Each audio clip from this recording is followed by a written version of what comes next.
of confidential documents has revealed how the rich and powerful use tax havens to hide their wealth. Over 11 million documents have been leaked from one of the world's most secretive companies, Panama's law firm Mossack Fonseca, known for its factory-like production of offshore companies for its clients. The government of India has taken several steps to bring out undisclosed money from both abroad as well as within the country. Here's more on that. Panama Papers have unearthed several names of wealthy individuals across the world who have allegedly hidden their money in holding companies set up in tax havens. These individuals allegedly formed offshore entities in tax havens by paying a Panama-based law firm, Mossack Fonseca, known for its factory-like production of offshore companies for its clients.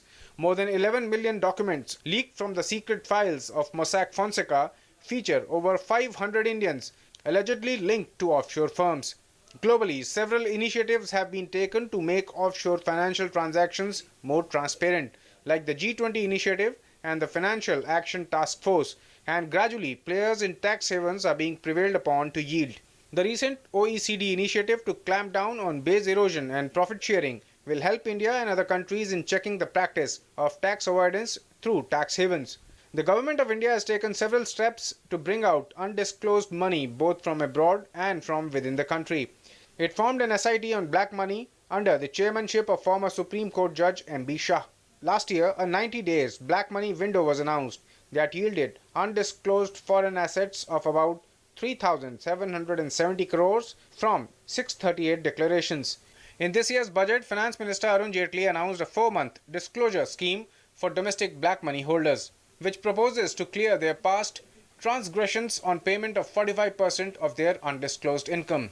Meanwhile, the government on Monday announced a multi-agency probe to investigate the 500 names in the Indian list. माननीय प्रधानमंत्री जी ने स्वयं इसका आग्रह किया है कि इस पे पूर्ण रूप से सरकार कार्रवाई करे और जो इसमें से अवैध माने जाएंगे उसके खिलाफ कानून के तहत जो भी कार्रवाई हो सकती है अलग-अलग विभाग उस संबंध में करने वाले हैं.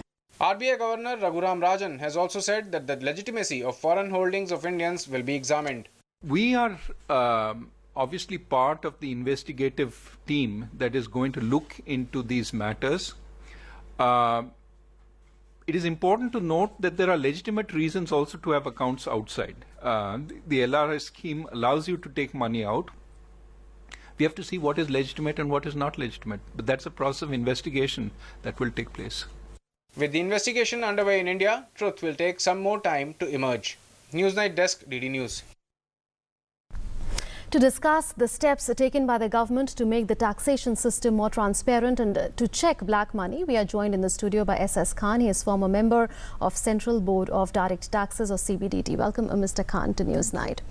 Since the first case in the Panama Papers with regard to alleged tax evasion by an Indian or an Indian company relates as far back as 1977. Why has it been difficult, Mr. Khan, for the regulatory structure in India, including RBI and others, to detect such cases? See, the basic problem is non-availability of information from these jurisdictions. These are countries which are known as secrecy jurisdictions. It's not possible to get information from them in the normal course of things. And then, see, their compliance or their regulatory framework is such there's virtually no due diligence is there, virtually no information is available there. So even if some agreement is made for exchange of information, such information is not available. That's one of the biggest reasons. Okay. But globally, what has changed over the years, especially in the last few years, and what is expected to change further insofar as tax transparency is concerned? Because we understand several initiatives have been taken. The G20 has taken some initiatives. OECD has come out with base erosion and profit shifting. So how is the regime becoming more transparent vis-a-vis taxes now? See, 2008 was a year in which the thinking of global powers on this subject has changed. Before that, it was considered to be a problem of developing countries. 2008 global recession, and then this fear that terrorist funding is going through these secrecy jurisdictions. That is what alerted the big powers to come clean on this. And from 2008 onwards, this OECD G20 initiative, which is going on to make sure that exchange of information takes place, more tax transparency comes into picture, and most of these secrecy jurisdictions abide by certain standards. That was the biggest step. Now, Okay. if you start looking from Indian side, I mean, we have entered into information exchange agreement with Several countries on this. Some of them are also tax havens? Some of them are tax havens. Then we are, a leading country amongst the G20 OECD group on that BEPS initiative, Yes. Base Erosion and Profit Shifting Initiative. Which We aims to clamp down on tax evasion. also on tax evasion, on a whole lot of things, but also particularly exchange of information across borders, because that's the biggest issue in international tax evasion. Because if you don't have information, there's no way a formal proceeding can go ahead. Okay. So, and particularly this what is known as multilateral convention on administrative assistance for tax matters. That's the most important thing which is going on. It has not been implemented as yet. It is due to come into force from 2017, but there's nearly 100 countries have signed on that. Okay. Now, also, Mr. Khan, there are a lot of announcements that have been made by the government. For instance, in 2 successive budgets, we saw announcements with regard to compliance windows for domestic black money account holders and for foreign black money account holders. Besides that, an SIT was formed immediately after this government came to power. How do you look at these initiatives of the government to check black money? No, these are certainly very good initiatives. I mean, they have to come. But the point is, you see, these compliance windows and these amnesty schemes succeed only on 2 conditions. Number 1, government has information and people know that government has information. Then only they come forward to make disclosures.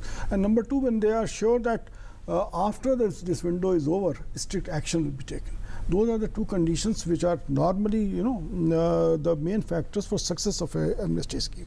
In the first scheme, that is Foreign Black Money Act and window under that scheme, Disclosures to the tune of 3,770 about 600 crore have odd been made. people came forward on that. So the reason is that people have this kind of feeling that government is not going to get the information.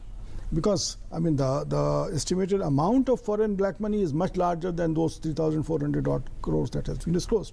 So what will happen is that once this exchange of information starts taking place, flow of information starts, and that will persuade people to come forward and make disclosures. Now, what is important here also, I'm sure you'll agree, Mr. Khan, that not every overseas investment, even revealed in the Panama Papers, is illegitimate. That's the point that RBI governor also made. He said that the probe is on to see what's legitimate, what's not.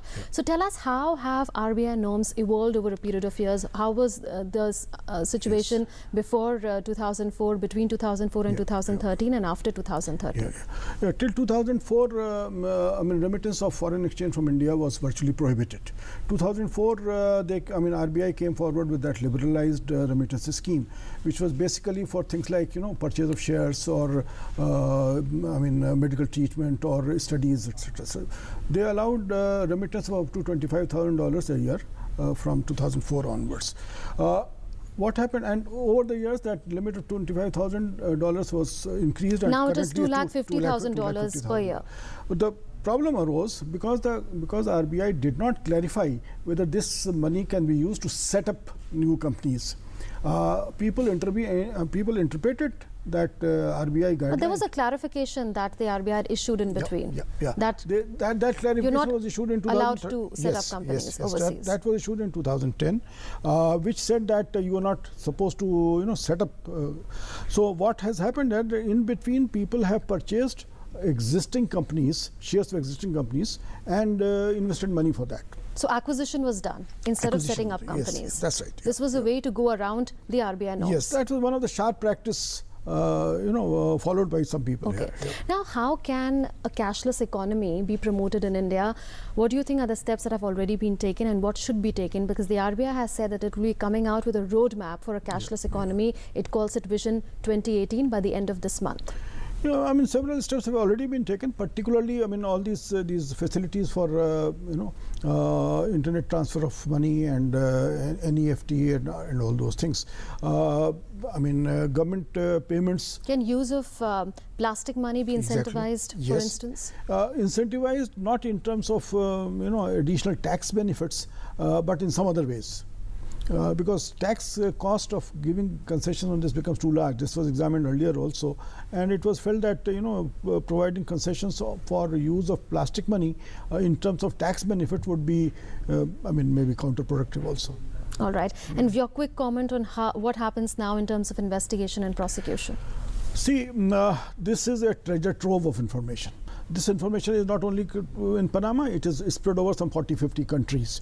So first step would be to somehow get that actual information, because see, I mean, you must have seen explanations coming in the papers that people are saying that we have remitted this money as per RBI scheme, and this is disclosed to income tax and so on.